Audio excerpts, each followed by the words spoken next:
Bem, olá a todos, é uma satisfação estar aqui com vocês. Esse primeiro momento faz parte de uma estrutura, de uma sistematização do que seria uma aula de educação inclusiva com ênfase na educação especial. Então a gente espera, nesses 9 slides que nós vamos compartilhar com vocês, poder pelo menos despertar o interesse para saber o que vem a ser educação inclusiva, o que vem a ser educação especial. Tá?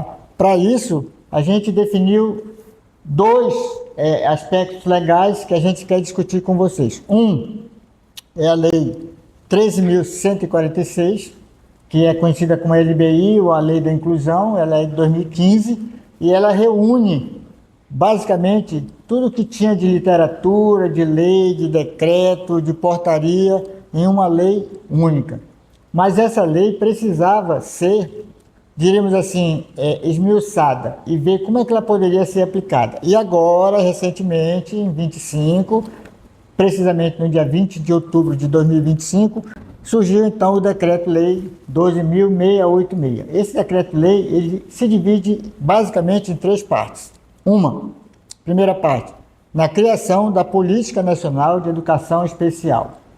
Segunda parte, determinando e sistematizando o que é o AEE. Você já sabe o que é o AEE? Não. O AEE é o Atendimento Educacional Especializado. Significa o seguinte, que a pessoa com deficiência, que o estudante com deficiência na escola, ele terá e já deveria ter tido a atenção primeira para os aspectos individuais do que ele necessita para estudar. Interessante também que a lei ela vem esclarecendo que nós devemos nos preocupar com acesso, com a permanência e uma palavrinha nova que eu acho que é muito importante para esse momento, que se chama participação. Então, o estudante da educação especial deve ter direito ao acesso, à permanência, à participação e principalmente à aprendizagem, que geralmente é relegado ao último plano. Agora há pouco estava falando e fala que nós, infelizmente, vivemos numa escola em que ela junta os estudantes, né, diversos, diferentes, com características individuais, não valoriza essas individualidades em detrimento da diversidade humana. O que nos torna rico não é o fato de ser igual, é o fato de ser diverso. Isso é que nos torna rico. E isso também se materializa na escola. Só que a escola, assim como um aspecto particular da sociedade, existem disputas de espaço, disputas de poderes, disputas políticas, disputas econômicas. E nós, pessoas com deficiência que estamos na escola, nós temos que aprender também a entender isso. E como é que eu vou participar desse processo? Então a vida me ensinou muitas coisas. Uma delas é a me valorizar enquanto ser humano, né? Eu tenho sequelas de pólio e que me deixou com mobilidade reduzida, mas eu fui para uma escola que não era adaptada, não era pensada para alguém que era diferente na escola. Tá? Então nós vamos ter como base para essa primeira discussão a Lei 13.146, que é a LBI, que por sinal ela foi organizada no Senado e eu diria assim, conduzida pelo senador Romário, né, que foi que trouxe a Copa para a gente em 94, quando ele jogava mais do que ele falava, e o decreto 12.686, que vem determinar e vem organizar e, de fato, dizer como é que essa lei 3.146 ela deve ser desenvolvida na escola. Então, o primeiro ponto que a gente vai destacar aqui é que existe uma história da inclusão do estudante com deficiência, ou da pessoa com deficiência, não só do estudante, da pessoa com deficiência. E ela está dividida basicamente em 3 partes. Primeiro, a exclusão, ou seja, eram colocados à margem, eram dissociadas do mundo de um modo geral. Geralmente essas pessoas, ou elas eram descartadas, aí você pergunta, como descartadas? Abandonadas, mortas, era assim que funcionava, né, na antiguidade. Depois a gente passa para a segregação, que seria mais ou menos separar essas pessoas, né, da grande maioria. Aí já surge historicamente as instituições, as instituições assistenciais que vão atender as pessoas com deficiência e tudo. Depois vem a integração, que significa mais ou menos o seguinte: Vamos trazer para a escola? Vamos. Vamos deixá-lo na escola? Vamos. E como é que elas vão ser atendidas? Aí ninguém sabe. Então deixa ela lá. É o momento de integração. E agora nós temos o que a gente chama de paradigma inclusivo. O que é esse paradigma inclusivo? É aquele que olha para o sujeito, independente das suas características, e vai tentando adequar os procedimentos, os serviços, os espaços dessas pessoas. Então, se a gente for delimitar a trajetória histórica da pessoa com deficiência, existem esses 4 momentos: a exclusão, separação, abandono, morte, a segregação, separação, não podia se misturar. Tá? Eles não tinham condições para se misturar. Eles não tinham condições físicas para estar no meio das pessoas, entre aspas, normais. A integração, que significa o seguinte: pode vir, né? Mas não incomoda muito não, fica aí, no teu lugarzinho. Eu sou dessa época aí da integração, tá? Eu fui para a escola, de certa forma era para eu ficar sossegado, mas eu não consigo ficar, né? Então eu comecei a participar. E logo cedo eu descobri uma coisa, que nessa disputa de espaço na escola, existe também uma disputa de espaço intelectual. Então eu não tinha condições físicas para disputar com os meninos mais fortes, para mostrar que eu era isso, que eu era aquilo. Mas cedo eu descobri que eu poderia estudar. E que estudar me dava um certo poder de troca e de vivência, de convivência com os outros. Então a minha experiência de vida toda, nesse momento de integração, foi compartilhando com aqueles que estavam em sala de aula o que eu tinha e o que eles tinham.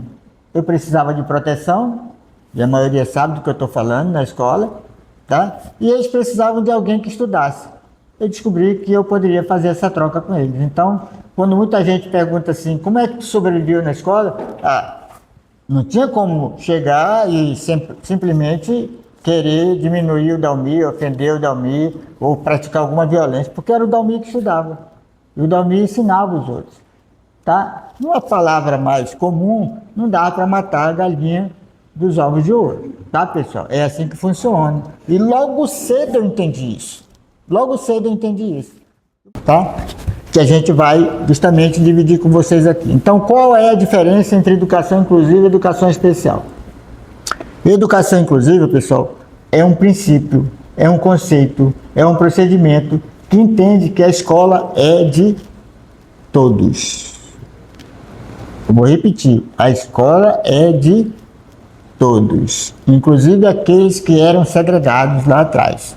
Então, entenda que a educação inclusiva, que é o que vocês estão fazendo aqui no projeto, é algo maior, mais extenso, de entender e de valorizar o outro.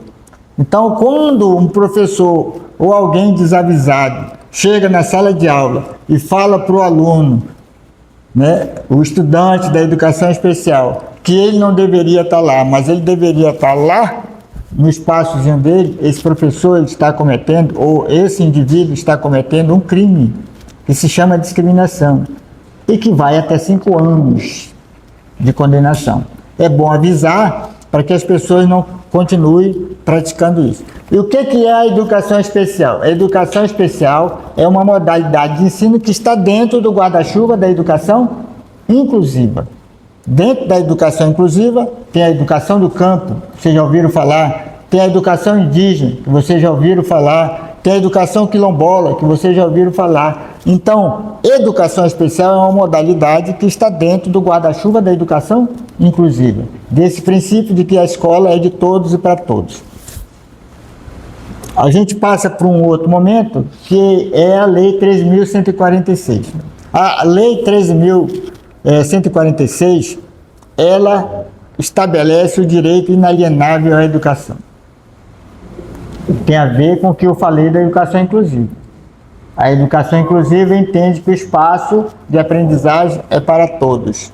E a lei vem reforçar isso aí. Eu destaquei aqui 2 pontos, tá? Que é o artigo 27, que estabelece que a educação é um direito fundamental, que assegura um sistema educacional inclusivo em todos os níveis de aprendizagem ao longo da vida. Vou repetir, assegura em todos os níveis de aprendizagem a presença do estudante da educação especial. visando o quê? O máximo desenvolvimento dessa pessoa e desse ser humano. E aí, quando ele estabelece o máximo desenvolvimento, a escola tem que se comprometer com isso. A escola tem que planejar, a escola tem que estabelecer quais são os caminhos, a escola tem que dizer quem deve ser, né, a equipe que vai receber e oferecer as condições para que essa pessoa permaneça lá. O outro artigo que a gente destacou é o artigo 28 da 13.146, que estabelece o que cabe ao poder público, né? Porque se a gente cria lei, como é que o poder público vai dar suporte para isso? Então, primeiro, oferecendo, né, o atendimento educacional de fato e de direito, e procurando quais são os recursos de acessibilidade que devem ser utilizados nesse momento. A outra coisa é a adoção de medidas individualizadas. O que é medida individualizada?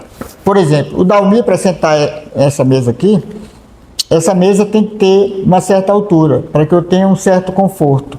Então, quando você tem uma preocupação de pensar que o outro vai estar aqui, como ele vai acessar e como ele vai permanecer, é quando você começa a dar atenção para o aspecto individualizado. Por exemplo, eu levanto só o braço direito, não levanto o braço, só o braço esquerdo, desculpa, eu não levanto o braço direito.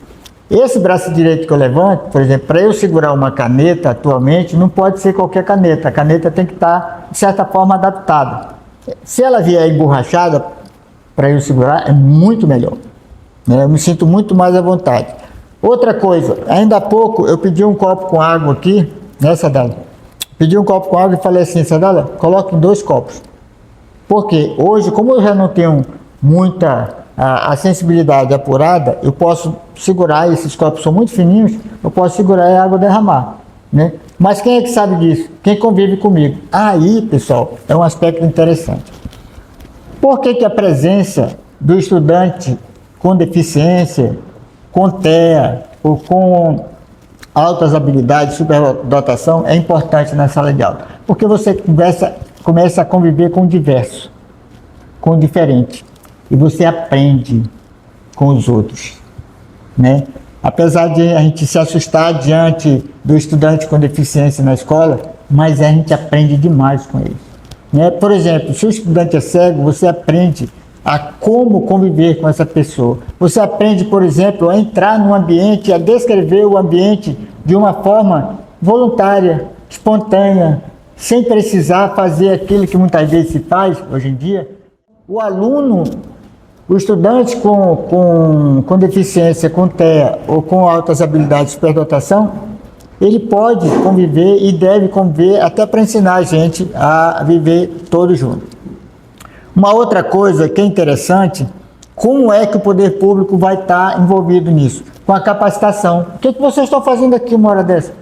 O que é isso? Capacitação. Vocês podem estar felizes, infelizes, tristes, amargurados, mas vocês estão fazendo a capacitação. Querendo ou não, vocês estão aqui. Obrigados ou não, vocês estão aqui. Pode aprender ou não, mas vai me ouvir falar de educação inclusiva. É do interesse de vocês ou não, mas vocês têm uma noção do que é educação especial e educação inclusiva. Isso, na verdade, pessoal, tem a ver com essa política, com esse processo todo de inclusão e que o poder público tem que estabelecer. Do decreto 12.686, que vai sistematizar e colocar em prática a lei 13.146, tá? E o que é interessante nesse decreto? Primeiro, a criação do plano de atendimento educacional especial. É uma sopa de letrinha que está ali, né, pessoal? Então, o que é esse plano? É isso que vocês estão fazendo também. É isso que o pessoal da diretoria de ensino está fazendo. É isso que o professor Antônio está fazendo com educação inclusiva. É isso que faz o projeto Curupira. É isso que faz o CAPNE, que está aqui dentro e também atuando. Está dentro desse plano aí, tá? Esse plano ele vai ser esmiuçado através do PEI. O que é o PEI? É o Plano Educacional Individualizado, que significa o seguinte: o aluno cego precisa de quê para estudar? O aluno surdo precisa do quê para estudar? Olha que coisa interessante. Plano, pessoal, vão ter que escrever. E o detalhe do 12.686 é que isso agora vai começar no ensino infantil, na educação infantil e vai até a pós-graduação. Professor Sadalo, o mais interessante do 12.686 é que você vai ter um histórico enquanto estudante da educação especial. Quando você sair da educação infantil, passa para o ensino fundamental, você leva o quê? Todas as informações que foram coletadas naquele momento da educação infantil. Do ensino fundamental, você leva isso para onde? Ensino médio. Daí, faculdade. Daí, pós-graduação. Ou seja, o ideal é que esse registro permanecesse com essa pessoa. E a outra sopinha de letrinha que está ali é o AEE, que é o Atendimento Educacional Especializado, que não é para ser feito por qualquer curioso, mas um professor, de fato, com formação na área educacional, se possível, com uma pós-graduação em educação inclusiva. Outro destaque é a criação da Rede Nacional de Educação Especial. Tá? Um outro destaque é que o ensino superior sempre fugiu, sempre se escondeu da questão mais prática de atender o aluno, o estudante da educação especial. Setorialidade significa o seguinte, isso aqui é importantíssimo falar. A Lei 12.686 tira da mão do especialista em saúde a interferência nos procedimentos com estudantes da educação especial. Vocês já ouviram falar em aluno laudado? Já, né? Tem gente que diz assim, o aluno laudado. Aí era um pavor que eu tinha de ser o professor laudado. Juro para vocês. Mais um apelido, meu Deus, para minha vida. Professor laudado. Significa o seguinte, o aluno só poderia ser aceito na escola se tivesse um laudo médico. Acabou. Acabou. Eles podem dar opinião? De longe. Mas quem é que vai conduzir o processo? A equipe pedagógica. Quais são os objetivos centrais do AEE? Primeiro, fazer um estudo de caso. Significa o seguinte, estudo de caso. Vamos fazer um estudo de caso do Dalmir. O Dalmir chegou. Vou fazer um detalhe aqui. Isso começa na hora da matrícula. O que acontece na maioria das vezes aqui na nossa escola? Você só vai descobrir que o aluno tem alguma necessidade quando você nota na sala de aula. Mas na matrícula já deveria ter feito isso. Chama o Dalmir. Vai lá, João. Então, bora lá. Já estamos chegando no final, tá? Mais uns minutinhos a gente acaba com esse sofrimento de vocês aí. O plano de atendimento educacional especial. Tá? O que ele tem que ter? Ele orienta ações pedagógicas específicas para cada aluno. Cada aluno. Tá? Então, se tem 10 alunos autistas, cada um vai ter um plano individual. Se tem um cego, o que precisa? Se tem um surdo, o que precisa? Mas como é que é atualmente? Você pega numa sala e põe todo mundo junto. E aí, que Deus nos acuda. Não é verdade? Ninguém consegue fazer nada. E a realidade é essa. Por isso que muita gente diz assim, professor, isso é um faz de conta. Tem muita gente que diz assim, você que está me ouvindo aqui nesse vídeo, isso é muito bonito no papel. Mas como diz um amigo meu que é cego, a gente já sofre tanto, a gente já pena tanto, pelo menos no papel que seja bonito. Então, se é para ser bonito, que seja no papel, tá? Mas que seja também no dia a dia. Define as estratégias personalizadas. Como é que o Dalmir aprende? Desse jeito. Então está lá escrito, o Dalmir aprende desse jeito. Quando o Dalmir sair do ensino fundamental, for para o ensino médio, está escrito lá, o Dalmir aprende desse jeito. Quando o Dalmir sair do ensino médio e for para a faculdade, o Dalmir aprende desse jeito. Quando ele chegar na pós-graduação, no mestrado, já vai dar dito lá que o Dalmir precisa de uma mesa especial para ele. Não leve a mesa do Dalmir, porque o Dalmir vai ficar sem estudar, né? Senão a mesa fica perambulando. Um aspecto que eu queria aqui destacar, que eu aprendi com meu pai, e que eu venho falando há muitos anos. Muita gente não gosta do pai e da mãe na escola, mas a família é ponto essencial. A mãe e o pai não podem invadir a sala de aula, mas eles podem contribuir com informações a respeito. Além da família, o próprio estudante também tem que ser consultado. Como é que ele aprende melhor? Tem gente que já sabe. Potencializando talentos. Assim como as pessoas com deficiência e com autismo precisam de apoio, o povo que está na escola superdotado e com altas habilidades também precisam. Por que algumas pessoas ficam entediadas em sala de aula? Porque ele já sabe, ele já domina. E aí o professor continua com o mesmo procedimento.